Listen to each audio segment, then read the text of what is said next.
What is up, everybody? This is Edward back with another video, another episode of Everybody Hates Black Men, and I am your host, Edward Anderson. Today, this video is one of those videos that the Everybody Hates Black Men moniker is really earned, and we're talking about Malika Andrews. Give a slow clap. Give a slow clap. So basically, Malika Andrews has done a podcast. Now, let's just go ahead and play this video, and I'm going to jump in on the back of it. So let's just play it right now. Mind when I'm talking about players, right? I try to have that empathy for sure, and understand that I have a job to do, but also understand, like, I'm not here to play gotcha.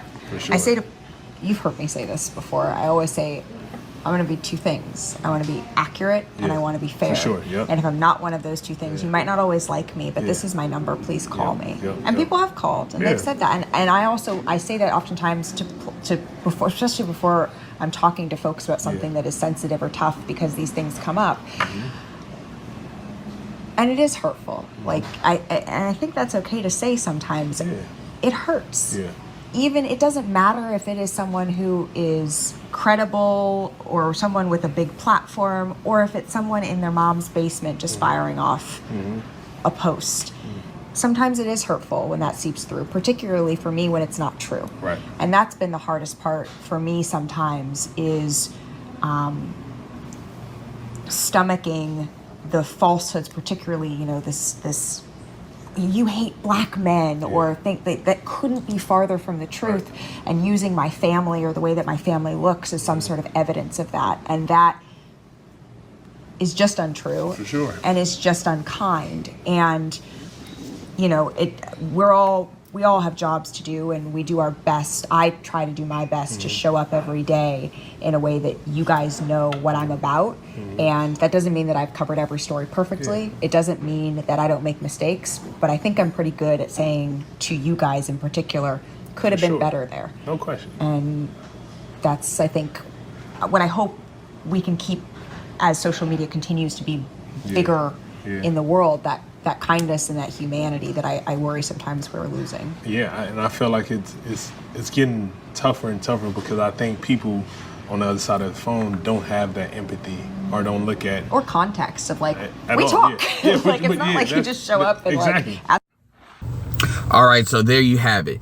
You know, she's trying to put up a brave face, say, I'm just a journalist doing journalism. You know, kind of the same thing that Stephen A. tried to push when he was basically told to defend her, even though she disrespected even Stephen A. Smith. So we're gonna cook on this. But I want to explain why I don't like her. I really do. I want to explain that, and then we're going to get into it. So, first things first. I'll put the picture of the chick that she actually replaced. A situation a few years ago where Stephen A. Smith was getting his raise. This is where he got to $10 million, or he had already been at $10 million a year. And then this was kind of the last round of layoffs and people being let go. You know, this is where infamously Rachel Nichols was let go because of the situation, the audio that got caught with her, you know, basically talking about DEI, and they basically used that as a way of getting rid of her. It was another woman by the name of Maria Taylor, and she wanted to get paid on par with Stephen A. Smith. She thought that, you know, her being there for, you know, not even a tenth of a time Stephen A. had been there, had warned her rights to the same kind of money, $10 million.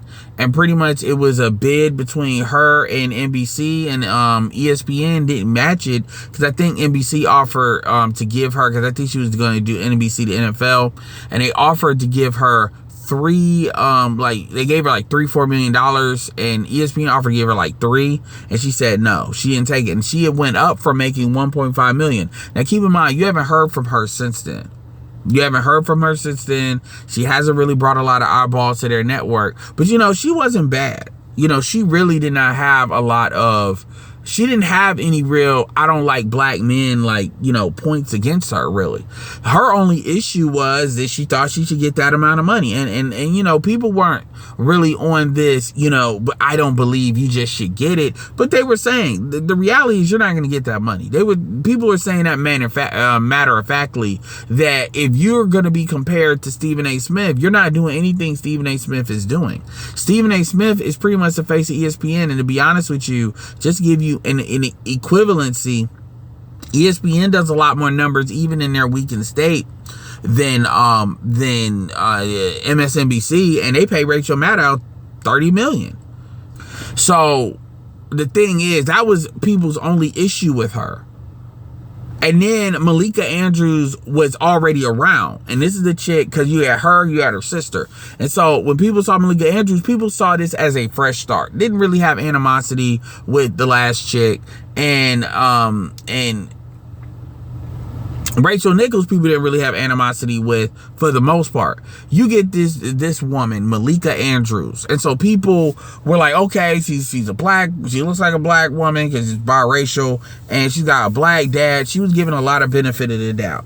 And cue her, and then she does this the Ime Udoka thing was like the first egregious thing, but this actually wasn't the first thing she actually did. But the Ime Udoka thing is the first thing that happened. And she framed it like this was sexual assault when this was consensual. And the way that this happened was not right either. Even Stephen A. Smith had to call it out. And you low key, and the way Stephen A. Smith framed it is you put Nia Long basically on blast in order to protect the sanctity of this white woman that, let's be real, is cheating on her husband. And so they don't want to put her out there, and they don't want to put him out there. But at the end of the day, nobody cares who these people are. These people are executives. Nobody cares as much as like the coach. And so at the end of the day, what happened with Ime Udoka happened.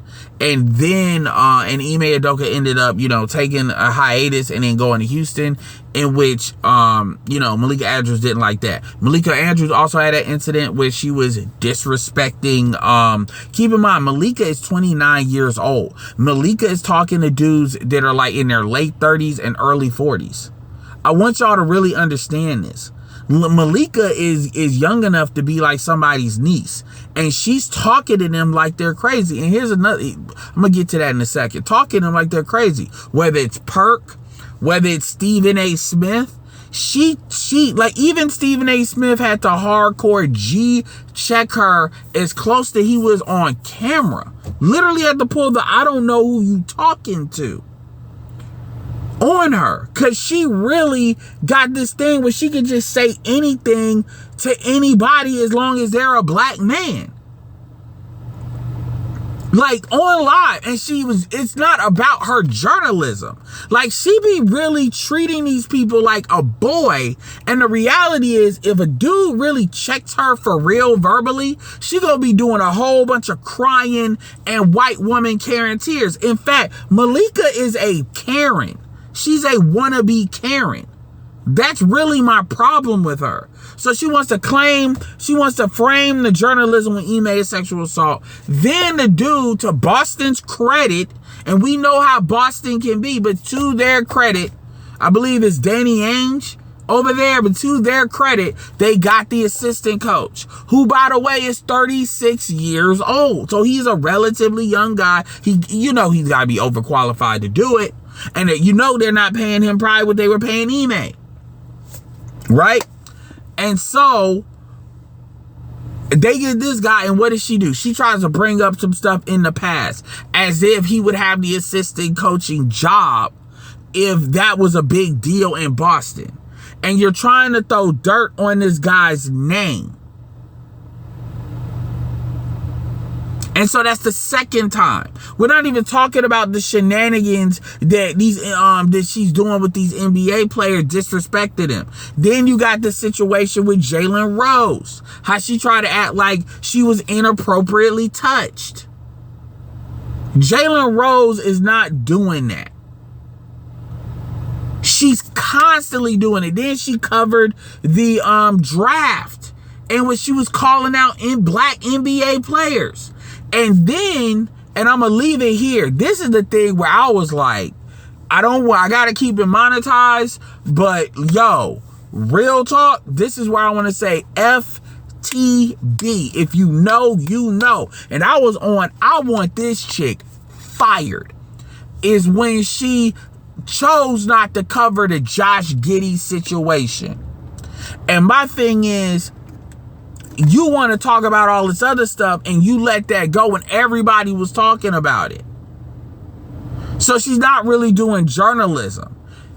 Malika Andrews has a problem with black men. I don't know if she blames her father that she's not fully white, but she has a clear problem with black men, and she does not cover. She is not an objective journalist. She is a Karen. She is I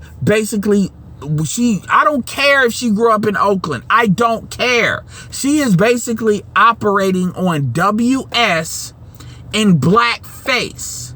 And it probably got so bad that they low-key had to tell her to be quiet. Let me be very clear here. I do not care about the fact that she got that dude and she's with that dude. I don't care about that 29 to 42/43 age gap that everybody magically don't want to talk about, because whenever a melanated female is with a white man, the age gap never comes into question. You notice that? But everybody, so this is how I know that's bunk.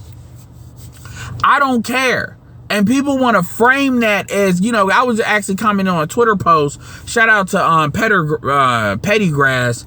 And, he did a post. He did a big picture of like them being together. Because, he recently got married. And people are, some of the people that are detractors want to basically talk about how black men are jealous. Like, she was wilding out before anybody knew that. And see, that's always the default because that's what people want it to be. Ain't nobody really stunting her. First of all, she got a sister that look just like her. So it is what it is. But it's really, people want to say who hurt you. This is a low-key who hurt you situation. This is the type of situation that really will have a lot of dudes be like, I'm good on all black women. Even though she's mixed. Because a lot of dudes was like, were ready to rally around her, and she just took that paper and dudes are ready to support her because they saw it as a fresh start. And I can honestly tell you, she is worse than Jemele Hill. She is worse than Carrie Champion. She is worse than Sage Steele. Carrie Champion had a problem with Floyd Mayweather and some feminist tendencies to a certain extent. But other than Floyd, and her trying to act like she wanna get too much in the conversation on First Take, Carrie Champion was alright.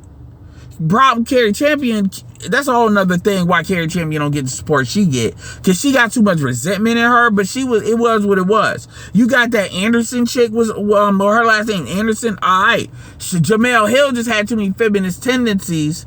Because she want to be on that because she don't hit the beauty standard. But remember, Jemele Hill is married. So it ain't like she ain't got nobody. Sage Steele, we already know Sage Steele on that Tragic Mulatto stuff. But at the end of the day, and Sage Steele don't really fool with black men either. But she don't fool with black women like that either, to be honest with you. So she an equal opportunity. But Sage Steele wasn't that bad. Yo, real talk, I have a hard time thinking about, like, what maybe Michelle Beadle? But I'm going to keep it real with you. Even though Michelle Beadle got caught saying the N-word, Michelle Beadle wasn't that bad. She had that situation with Stephen A. Smith. And then she said some feminist stuff. But as far as particularly targeting black men, Sarah Spain says slick stuff out of her mouth, but it's every once in a while. She is the worst, even amongst white women. And she ain't even been there. The thing is, she's been there the least. And she has done the most stuff in a very small period of time. We're not even going to count her sister and her sister misquoting people. Her sister posting stuff that people didn't say, in actual journalism. She did that with John Morant as far as what he said about Michael Jordan, trying to make him look crazy. And I'm gonna keep it real. I want her fired. I'm not even gonna sugarcoat it. I need y'all, I want y'all to be honest. I want to be honest. I'm not about to cover this like I want her gone. I would rather see a white person there than her. I'm gonna keep it real. I can't stand Laura Ingraham. I would rather see Megyn Kelly. I would rather, even though they wouldn't pay her. She should, like, look, here's my philosophy. In sports, there's so many sisters. There's women in WNBA that ain't getting paid. There's so many sisters that can do that role and do it better than her. There are so many black women out there that could do that role better than her. Because she is like the worst that I have ever seen. And I challenge anybody in the comment section to tell me I'm wrong. Please. And if you say I'm wrong, give me a name of who's worse. Black men should not watch ESPN on their own stuff. Quite frankly, black men shouldn't even have Disney Plus and let them know it's because of her. Shout out to Ticket TV. Shout out to all the dudes that are out here covering sports, shout out to Jada Black that's covering sports on the court, off the court, because eyeballs matter. You know good and well black women would never tolerate this from a dude that depends on their support. Never. So y'all know how I could go in on Malika. Y'all know that. This has already been like video too long. This video gonna be like 20 minutes if you count her stuff. And if y'all got to this point, I definitely appreciate that. Make sure y'all like, sub, hit that notification bell, because a lot of y'all be saying I ain't getting my lives. Hit that notification bell, So I got a couple of questions for you. Do you think Malika Andrews is like the worst woman, let alone black woman, melanated woman, in how she views black men of anybody on ESPN? If you say she's not, please name somebody, name a female.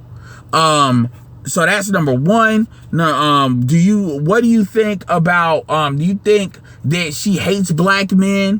Why do you think she hates black men when she has a black father? How long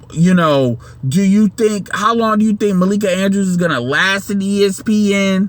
Do you think she will eventually get fired? Do you all support the idea of just inserting another black female into that opportunity? And I'm keeping it real. Me personally, I'd rather see, if you gonna sound like that when it comes to black men, just give me a white chick. I'm just gonna be real with you. So let me know what your thoughts are. As always, once again, doing videos every few days as far as uploads, and I go live daily. So let me know what you think. And once again, this is Edward signing off. Peace.